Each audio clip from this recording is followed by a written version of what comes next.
Shalom, my friends, from here in Israel. I am at the scene of one of the ballistic attacks that killed children and families. There's actually still, where I'm standing, a person who's buried under the rubble, and so they're continuing their search and rescue efforts. I wanted to show you what it looks like when a ballistic missile from Iran hits.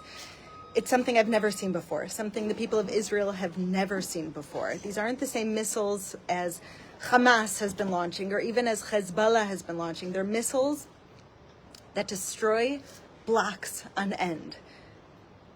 It's hard to describe in words what I'm seeing, and so I want you to see it. And I came down here because the fellowship, the International Fellowship of Christians and Jews, were the first responders on the ground of humanitarian aid when things like this happen.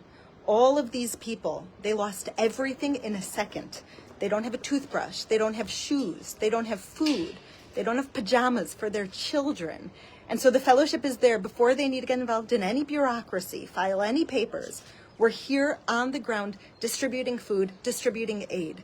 And that's what you, Christians and Jews, people who believe in life, who sanctify life, who cherish life, that's what you are doing through the International Fellowship of Christians and Jews. You're on the ground in places like this saying, Nachamu, Nachamu Ami, comfort, comfort my people. And you're not saying it, you're doing it. Because we know this is a spiritual war right now. This is a spiritual war of good versus evil. Those of us who sanctify life versus death cults that are seeking death.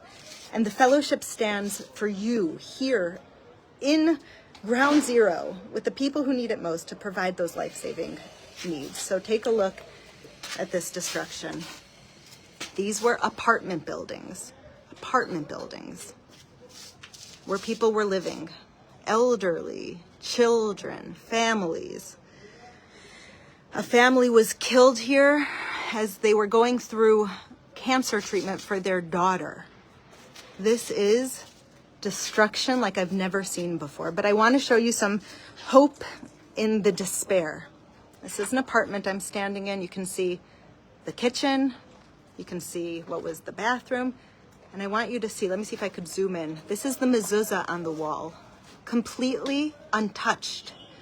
The only part that wasn't destroyed. Inside of it is God's word. Put it on your doorposts. Definitely, I believe now more than ever that when we put God's word on our heart, when we take actions to fulfill God's word, to feed the hungry, to clothe the naked, he protects us. That mezuzah on the wall that's left untouched, that's the promise of Genesis 12:3. When you bless Israel, you're blessed. When you stand with God, you are blessed and protected in return. So thank you for enabling me and everyone at the International Fellowship of Christians and Jews to be your voice, to be here feeding the hungry, clothing the naked, sheltering the poor. We're placing bomb shelters in these poorest neighborhoods under rocket attack so that people can have some shelter. We're bringing food to the elderly as they're sitting alone with cracked windows from the ballistic missile impact. We are here on your behalf bringing hope. And thank you, thank you, thank you for standing with us.